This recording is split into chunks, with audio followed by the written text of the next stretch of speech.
నమస్తే, welcome to Zee Telugu news. Details చూద్దాం. కర్నూలులో హైకోర్టు బెంచ్ ఏర్పాటుపై సీఎం చంద్రబాబు నాయుడు కీలక ప్రకటన చేశారు. బెంచ్ ఏర్పాటుకు అవసరమైన ప్రతిపాదనలు కేంద్రానికి పంపుతామని చెప్పారు.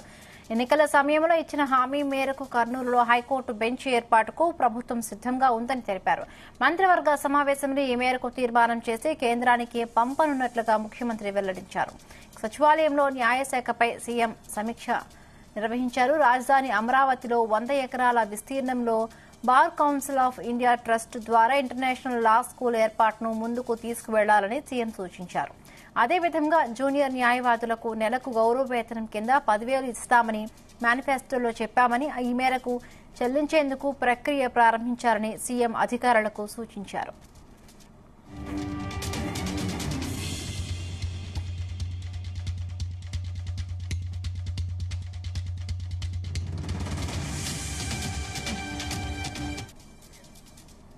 తిరుమల లడ్డూ ప్రసాదం అంశం దేశవ్యాప్తంగా చర్చనీయాంశమైన వేళ AP deputy CM Pawan Kalyan కీలక వ్యాఖ్యలు చేశారు. గత పాలక మండలి శ్రీవారి ఆస్తులను అమ్మే ప్రయత్నం చేసిందని, అనేక ప్రాంతాల్లోని టీటీడీ ఆస్తులను కాజేయాలని చూశారని ఆరోపించారు. ప్రభుత్వ ఆస్తులను తనఖా పెట్టిన గత పాలకులు దేవుడి ఆస్తుల జోలికి వెళ్లకుండా ఉంటారా అని అనుమానం వ్యక్తం చేశారు. శ్రీవాణి ట్రస్టు నిధులపై విచారణ, దేవాదాయ శాఖ పరిధిలోని అన్ని ఆలయాలు, సత్రాల విషయంలోనూ సమీక్ష అవసరమన్నారు పవన్.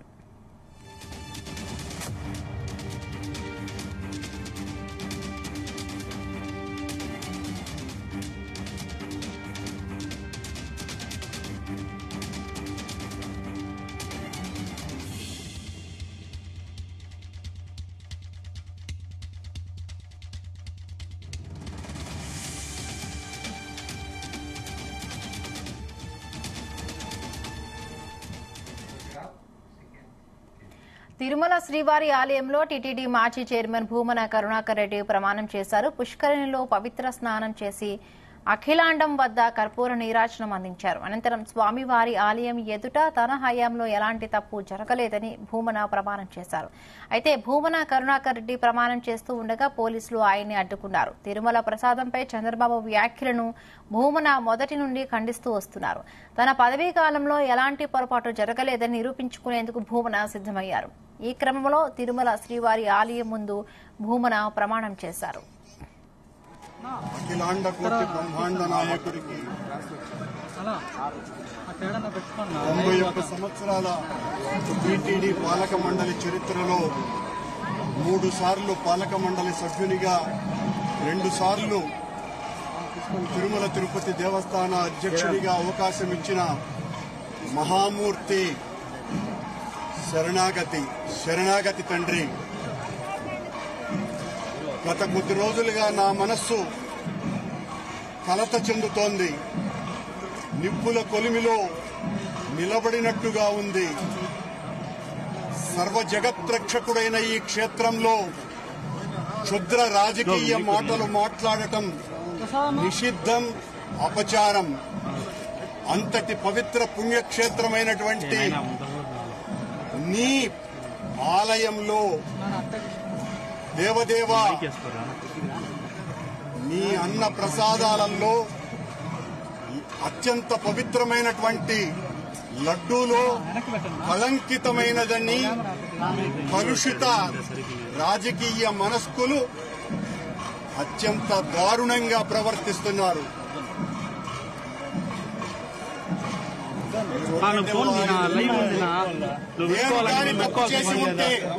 నేను తప్పు చేసి ఉంటే నేను నా కుటుంబము సర్వనాశనమైపోవాలని ఏటిలో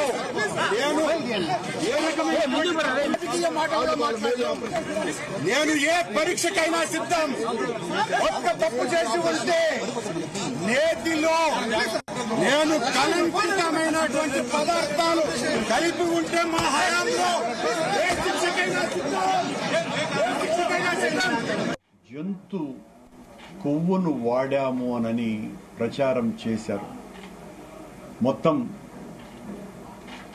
ప్రపంచవ్యాప్తంగా ఉన్నటువంటి హిందువులకందరికీ కూడా చాలా బలంగా మా మీద ఈ నిందను మోపి వాళ్ల ప్రాబల్యం పెంచుకోవటానికి బలమైన విషప్రయోగమే చేశారు. కానీ వాస్తవాలు పూర్తి భిన్నంగా ఉన్నాయి.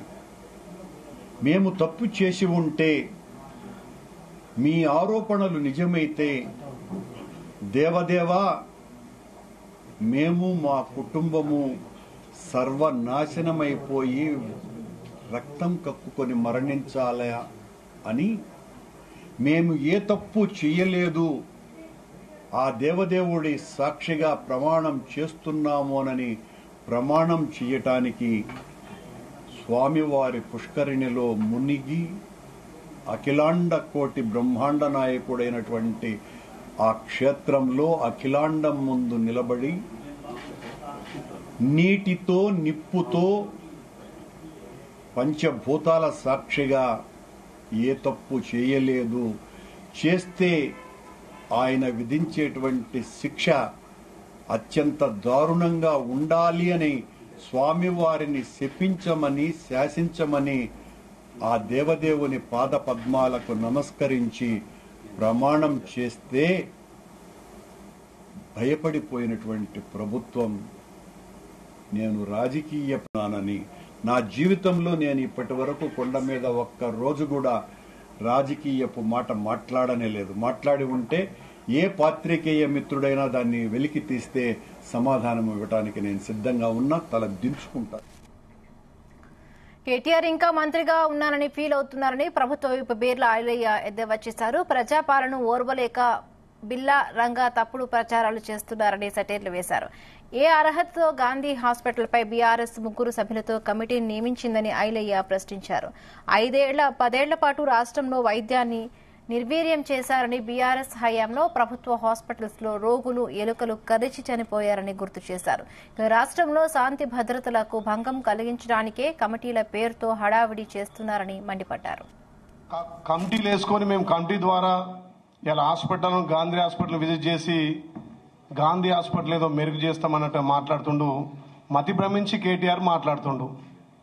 గాంధీ హాస్పిటల్ అంటే యావత్ తెలంగాణ కాదు, ఆంధ్రప్రదేశ్లో కూడా వేల మంది పేద ప్రజలు వచ్చి అక్కడ వైద్యం పొంది ఎంతో మంది మెరుగైన వైద్యం చేసుకుంటున్నట్టు సమయంలో గాంధీ హాస్పిటల్ ఉన్నటువంటి డాక్టర్లకు కానీ అక్కడ ఉన్నటువంటి స్టాఫ్కు మనోధైర్యం దెబ్బతీసే విధంగా ఇలా గాంధీ హాస్పిటల్ మీద కామెంట్ చేస్తున్నాడు. మరి మీరు 10 ఏళ్ల అధికారంలో గాంధీ హాస్పిటల్ నిర్వీర్యం చేసి కాబట్టే ఇవాళ గాంధీ హాస్పిటల్ మళ్ళీ ఏదో ముసరి కన్నీరు కాల్చి సిగ్గు శరం లేకుండా కేటీఆర్ మాట్లాడుతున్నాడు. మీరు 10 ఏళ్ల అధికారంలో ఉండి నువ్వు కానీ మీ బావ హరీష్ రావు కానీ మీ నాయన కేసీఆర్ కానీ ఒక్కసారైనా గాంధీ హాస్పిటల్ ఏ రకంగా ఉంది, అక్కడ పనితీరు ఏముంది, అక్కడ పేద ప్రజలకు మెరుగైన వైద్యం అందియాలని ఆలోచన సోయి లేని నువ్వు ఇలా గాంధీ హాస్పిటల్ మీద కమిటీ వేస్తున్నాడు. ఆ కమిటీ కూడా చైర్మన్ ఎవరిని, ఒక దళిత బిడ్డ, ఒక తాటికొండ రాజయ్యను చైర్మన్గా వేసి దాన్ని విజిట్ చేస్తామంటున్నా. అంటే రాష్ట్రంలో లాండ్ ఆర్డర్ దెబ్బతీయాలి, అల్జర్ సృష్టించాలి, ఏదో మేము మళ్ళీ లైవ్లో ఉండాలి, బతుకుండాలి అని చెప్పి సచ్చిన శవాలను మీరు కమిటీ వేయడం సిగ్గుచేటు. అదే రాజయ్య గారు కనీసం ఒక డిప్టీ సీఎం ఉంటే ఓర్వలేని మీ నాయన నువ్వు మీ బావ కలిసి డిప్టీ సీఎం దించేసి రాజయ్యను కనీసం మొన్న ఎలక్షన్లో టికెట్ కూడా పనికిరాడని చెప్పి బీఫామ్ కూడా ఇయ్యని మీరు ఇలా కమిటీ చైర్మన్ వేస్తే తెలంగాణ ప్రజలు మిమ్మల్ని ఏ రకంగా చీకొడతారో మీరు ఆలోచన చేయాలి. కమిటీలు వేసుకొని మేము కమిటీ ద్వారా ఇలా హాస్పిటల్ గాంధీ హాస్పిటల్ విజిట్ చేసి గాంధీ హాస్పిటల్ ఏదో మెరుగు చేస్తామన్నట్టు మాట్లాడుతుండు. మతి భ్రమించి కేటీఆర్ మాట్లాడుతుండు. గాంధీ హాస్పిటల్ అంటే యావత్ తెలంగాణ కాదు, ఆంధ్రప్రదేశ్లో కూడా వేల మంది పేద ప్రజలు వచ్చి అక్కడ వైద్యం పొంది ఎంతో మంది మెరుగైన వైద్యం చేసుకుంటున్నట్టు సమయంలో గాంధీ హాస్పిటల్ ఉన్నటువంటి హైడ్రాపై కుకట్పల్లి ఎమ్మెల్యే మాధవరం కృష్ణారావు కీలక వ్యాఖ్యలు చేశారు. కుకట్పల్లి నల్ల చెరువులో కూల్చిన స్థలం పట్టాదారులకు చెందిందని, పట్టాదారులకు ఏ విధంగా న్యాయం చేస్తారని ప్రశ్నించారు. పట్టాలు ఉన్న వారికి నష్టపరిహారం చెల్లించి ఆ స్థలాన్ని ప్రభుత్వం తీసుకోవాలన్నారు. హైడ్రా కమిషనర్ వ్యాఖ్యలకు ప్రజలు భయభ్రాంతులకు గురవుతున్నారని మండిపడ్డారు. మేము ఉన్నటువంటి సామాన్లు బయట తీసుకుంటామంటే కూడా నిరుపేదలు నిన్న ఎంత ఇబ్బంది పెట్టారనేటువంటిది మీ అన్ని టీవీలలో చూశారు.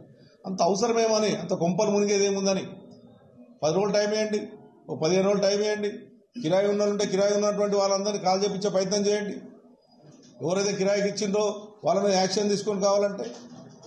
అంతేగాని నిరుపేదలు ఏడుస్తుంటే, గర్భిణీ స్త్రీ ఉంటే బయటికి వెళ్ళి కొట్టవలసిన అవసరం ఏముంది? మీరు సాటర్డే సండే వచ్చిందంటే హైదరాబాద్ నగర ప్రజలు ఎవరు కూడా పండుకోవట్లేదు. మీ భయానికి ఎవరి మీద ఏ టైంలో ఏం తీసుకొస్తారు అని మీరు పట్టదారులకు ఏం జవాబు చెప్పగలుగుతారు? న్యాయస్థానానికి ఏం చెప్తారు? న్యాయస్థానం ఉంది, న్యాయస్థానానికి ఏం చెప్తారు? మీరు డైరెక్ట్ మీకు ఇస్తాను పంపిస్తాను కాబట్టి మీకు ఇచ్చొచ్చి రావాలండి. మీరు వచ్చిరు నిన్న, మీ ఉద్దేశం మంచి ఉద్దేశం ఉండొచ్చు, నేను కాదనట్లేదు.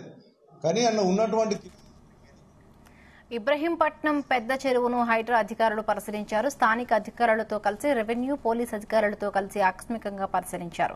ఇబ్రహీంపట్నం మున్సిపాలిటీ పరిధిలోని ఉప్పరిగూడ, పోచారం, చర్లపట్టేల్గూడ గ్రామాల్లో ఎఫ్టీఎల్ బఫర్ జోన్లో ఉన్న నిర్మాణాలను క్షుణ్ణంగా పరిశీలించారు.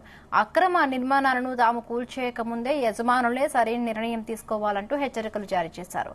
హైడ్రా బృందంతో పాటు ఇబ్రహీంపట్నం ఏసీపీ రాజు, మున్సిపల్ సిబ్బంది ఉన్నారు.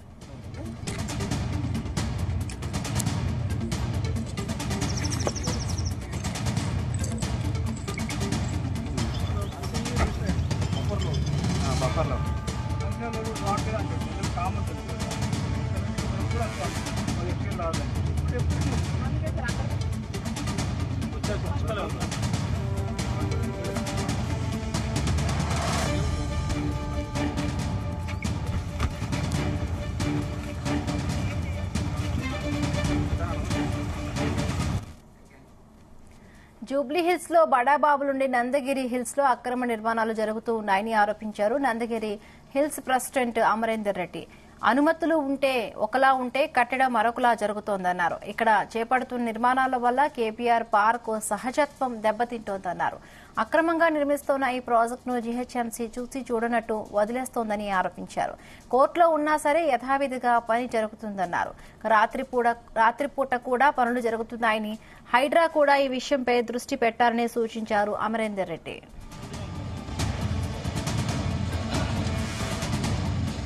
వాతావరణానికి సంబంధించినటువంటి, సివిల్ లైఫ్ కి సంబంధించినటువంటి వాసయోగ్యమైన ఇళ్ల మధ్యలో ఒక పెద్ద కమర్షియల్ కాంప్లెక్స్ 115 మీటర్ల ఎత్తు కడతామన్న ప్రపోజల్ తోటి 45 మీటర్లకు ఆల్రెడీ అప్రూవల్ తోటి 2,09,000 స్క్వేర్ మీటర్ల అప్రూవల్, 6,000 కార్లు, 2,000 స్కూటర్లు, day and night commercial activities mega complex కట్టడానికి అనుమతులు పొందడం జరిగింది. అనుమతులు అయితే ఇచ్చారు కానీ అనుమతులన్నీ అక్రమంగా ఇవ్వడం జరిగింది. బచ్చకులే అలాంటి అప్రూవల్స్ ఇవ్వడం జరిగింది. రోడ్ నంబర్ 45 చూపిస్తూ వేరే చోటికి అప్రూవల్ ఇవ్వడం జరిగింది. ఇప్పుడున్న కన్స్ట్రక్షన్ జరిగేది Nandagiri hills plot 1. Road number 45 కి సంబంధం లేదు. రోడ్ నంబర్ 45 ప్లాట్ 1355 తోటి ఆఖరు అయిపోయిన తర్వాత కూడా ఆ సొసైటీకి సంబంధించిన నిబంధనని ఈ ల్యాండ్ కు చూపించి అప్రూవల్ తీసుకోవడం జరిగింది. ఈ 2 land parcels different. 2 land parcels వేరే వేరే జాగాలో ఉన్నాయి. ఒక చోట ల్యాండ్ ఉంటే ఒక చోట రూల్స్ అప్లై చేసి ఒక రూల్స్ ఒకలాగా అప్లై చేసి అన్యాయంగా అప్రూవల్ తీసుకోవడం జరిగింది. తిరుమల లడ్డూలో జరిగిన కల్తీని నిరసిస్తూ రాజమండ్రిలో టీడీపీ ఆందోళన నిర్వహించింది. ఆజాద్ చౌక్ లో టీడీపీ బ్రాహ్మణ విభాగం ఆధ్వర్యంలో మాజీ ముఖ్యమంత్రి జగన్ ఫ్లెక్సీ దగ్ధం చేసేందుకు యత్నించారు. అయితే వారిని పోలీసులు అడ్డుకున్నారు. గత ప్రభుత్వంలో జగన్ దుశ్చర్య కారణంగా తిరుమల లడ్డూ అపవిత్రమైందని ఆగ్రహం వ్యక్తం చేశారు రాజమండ్రి సిటీ ఎమ్మెల్యే ఆదిరెడ్డి వాసు. మంగళం కోసలేంద్రాయ మహనీయ గుణాత్మనే చక్రవర్తి కనుజాయ సార్వభౌమాయ మంగళం.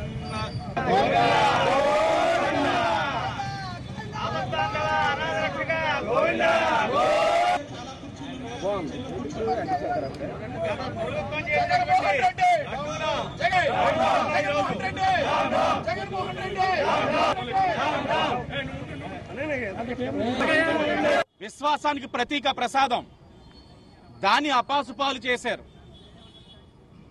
మీరు గుర్తుపెట్టుకోండి, ప్రతి శనివారం వెంకటేశ్వర స్వామి గారికి ఇష్టమైన రోజని, ఆ రోజు ఏ విధమైన మాంసాహారాన్ని సేవించకుండా, అంటే నాన్ వెజ్ తినకుండా ఉంటారు చాలా మంది భక్తి శ్రద్ధలతో. అంటే ఆ రోజు అంత పవిత్రంగా ఉండాలని భావిస్తారు. అలాంటిది ఆయన ప్రసాదంలోనే జంతువులు ఒక నూనె, మాంసం, కొవ్వు కనబడతా ఉన్నాయనంటే, కలిపేరు అనంటే వీళ్ళు అసలు మనిషిలా పశువులా ఈ వైసీపీ వాళ్ళు. చాలా ప్రక్షాళన చేయాలి. చంద్రబాబు నాయుడు గారిని కూడా కోరుతా ఉన్నాం. ఇది చాలా దారుణం, తప్పని. హైదరాబాద్ లో అబిట్స్ బొగ్గులగుంట ఎండోమెంట్ ఆఫీస్ ముందు బీజేపీ నేత యమునా పాఠక్ భక్తులు ఆందోళన చేపట్టారు.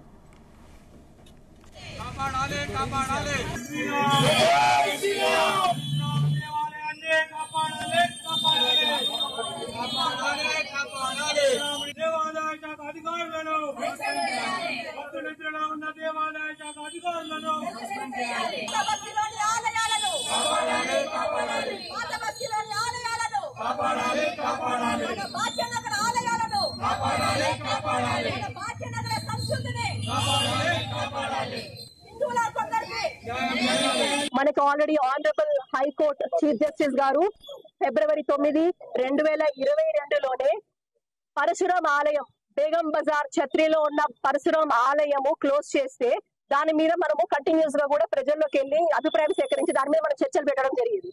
పెట్టిన తర్వాత కూడా మనము చాలా పాజిటివ్ గా వెళ్ళి అసలు ఈ కేసు ఎంతవరకు వచ్చింది, దీని పరిస్థితి ఏంటి అంటే కూడా కేసు ఎంతవరకు వచ్చిందని మనం చూడగానే అక్కడ మనకు తెలిసింది ఏంటంటే 22లో తీర్పు వచ్చేసింది. అరే మీరు ఎవిక్ట్ చేయండి అయ్యా, ఎంక్రోచర్స్ చాలా జడ్జి గారు ఎంత అద్భుతంగా రాశారండి. ఆయన ఒక్క లైన్ లో రాసి పడేశారు కదండి, వెక్సేషన్స్ అండ్ క్యాంటకేరస్ లిటిగేషన్ అని రాశాడండి, కొట్టిపడేశాడండి చీఫ్ జస్టిస్ గారు.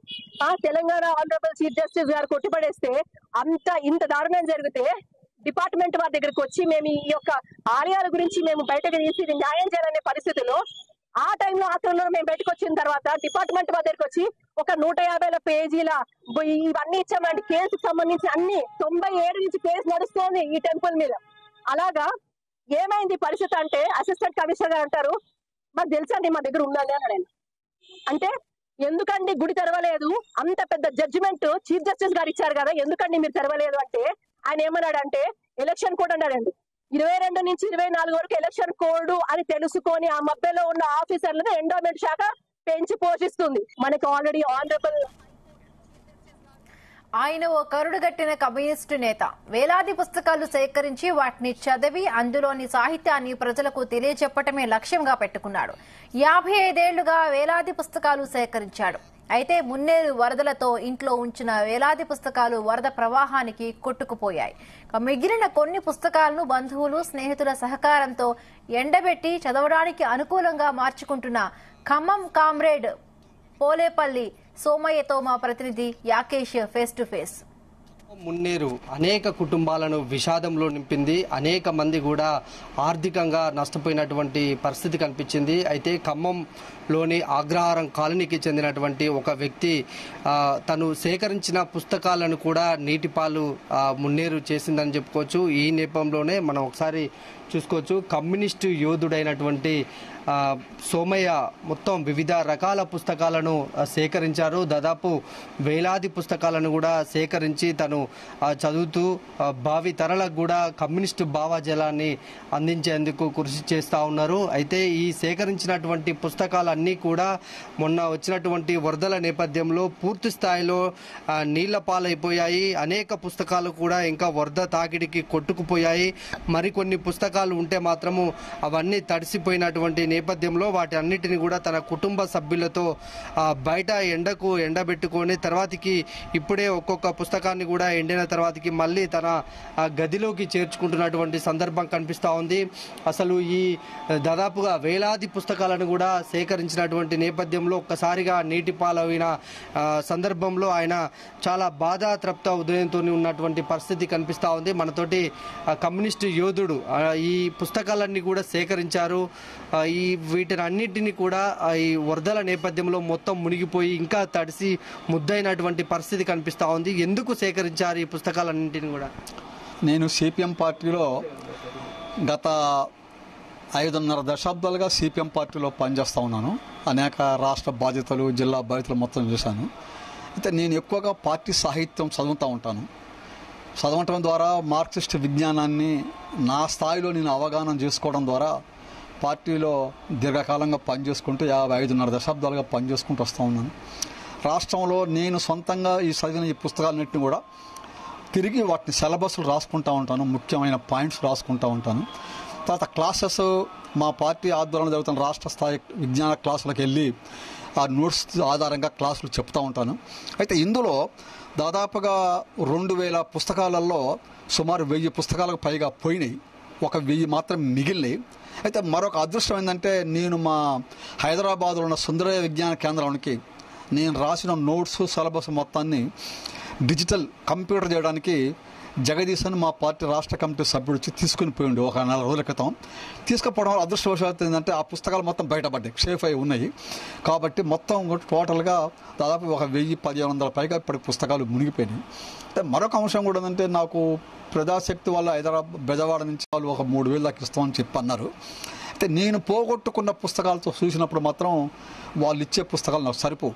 ఎందుకంటే నేను ఒక పుస్తకం మార్క్సిస్ట్ విజ్ఞానం ఒక పుస్తకాన్ని చదవడానికి మా ప్రచురణలో దొరకదనుకుంటే దాదాపు అనేక ప్రచురణలు హైదరాబాద్ తిరుగుతాను.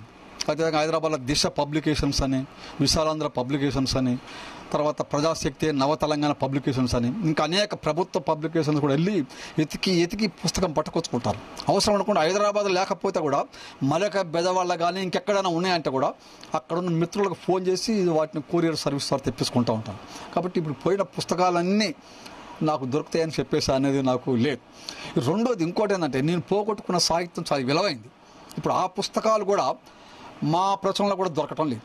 ఎట్లా ఉదాహరణ చెప్తున్నాను, ప్రపంచ కమ్యూనిస్ట్ అగ్రనాయకుడు కామ్రేడ్ లెనిన్ ఆయన రాసిన రచనలు 1 నుంచి 15 వరకు సంకలిత రచనలు ఉంటాయి, మార్క్సిస్ట్ విజ్ఞాన రచనలు. అవి మొత్తం పోయినాయి. అవి ఇప్పుడు మావోలు కూడా ప్రింట్ చేయటం లేదు. అదేవిధంగా చైనా కమ్యూనిస్ట్ పార్టీ అగ్రనాయకుడు కామ్రేడ్ మావో 1 నుంచి 13 వరకు కలెక్టెడ్ వర్క్స్ రాశాడు. అవి కూడా పోయినాయి, అవి ఇప్పుడు దొరకటం లేదు. అదేవిధంగా మార్క్స్ ఇంగ్లీష్లో పుస్తకాలు కొన్ని అయితే ఉన్నాయి, కొన్ని పోయినాయి. కాబట్టి క్యాపిటల్కి సంబంధించిన 3 భాగాలు కూడా పోయినాయి, పూర్తి ధ్వంసం అయిపోయినాయి. కాబట్టి ఇప్పుడు నేను పోగొట్టుకున్న పుస్తకాలన్నీ తిరిగి మా వాళ్ళు నాకు సప్లై చేస్తానంటున్నా సంతోషమే, కానీ అవన్నీ పాత పుస్తకాలు ఇప్పుడు దొరుకుతాయి అనేది నమ్మకం అయితే విశ్వాసం అయితే లేదు. మనం ఈ పోలేపల్లి సోమయ్యని చూసుకోవచ్చు. ఈయన వయసు దాదాపు 75 సంవత్సరాలు. 55 సంవత్సరాలకు కూడా కమ్యూనిస్టు పార్టీ సిపిఎంలో పనిచేస్తా ఉన్నారు. సాహిత్యం చదవడం వల్లనే తాను పార్టీలో నిలదొక్కున్నా అని చెప్తున్నారు. ఈ పుస్తకాలు చదివి భావి తరాలకు తను అందించాలన్న ఒక సంకల్పాన్ని కూడా ఆయన మాటల్లో చాలా స్పష్టంగా చెప్పారు. ఈ పుస్తకాల సేకరణకు కొన్ని ప్రచురణ కేంద్రాలు అందిస్తామని ముందుకు వచ్చినప్పటికీ కూడా వాటికి కొన్ని సాంకేతిక కారణాలు కూడా ఉన్నాయని ఆయన చెప్తున్నటువంటి సందర్భం. కెమెరామెన్ శరత్తో యాకేష్, జీ తెలుగు న్యూస్. రఘురామకృష్ణంరాజును ఎమ్మెల్యే పదవి నుండి బర్తరఫ్ చేయాలని దళిత సంఘాలు ఆందోళన చేపట్టాయి. భారత రాజ్యాంగ నిర్మాత అంబేద్కర్ ను అవమానించారని వారు మండిపడ్డారు. కోనసీమ జిల్లా రాజోలు ఎస్సీ వెల్ఫేర్ ఆధ్వర్యంలో సఖినేటిపల్లి వద్ద ఏర్పాటు చేసిన అంబేద్కర్ ఫ్లెక్సీని అవమానకర రీతిలో తొలగించారని ఆరోపించారు. రఘురామకృష్ణంరాజు దిష్టిబొమ్మను చెప్పులతో కొట్టి దగ్ధం చేశారు. రఘురామకృష్ణంరాజుపై ఎస్సీ ఎస్టీ అట్రాసిటీ కేసు నమోదు చేయాలని డిమాండ్ చేశారు.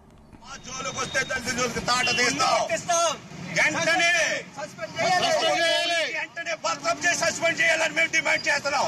లేకపోతే భారతదేశంలో ఉన్న దళితులందరూ కూడా ఏకమవి నీ ఇంటికి రాస్తా రోడ్డుతో అందరం వచ్చి నీ బుద్ధి చెప్తాం, సరైన బుద్ధి గుర్తు పెట్టుకో. కబడ్దార్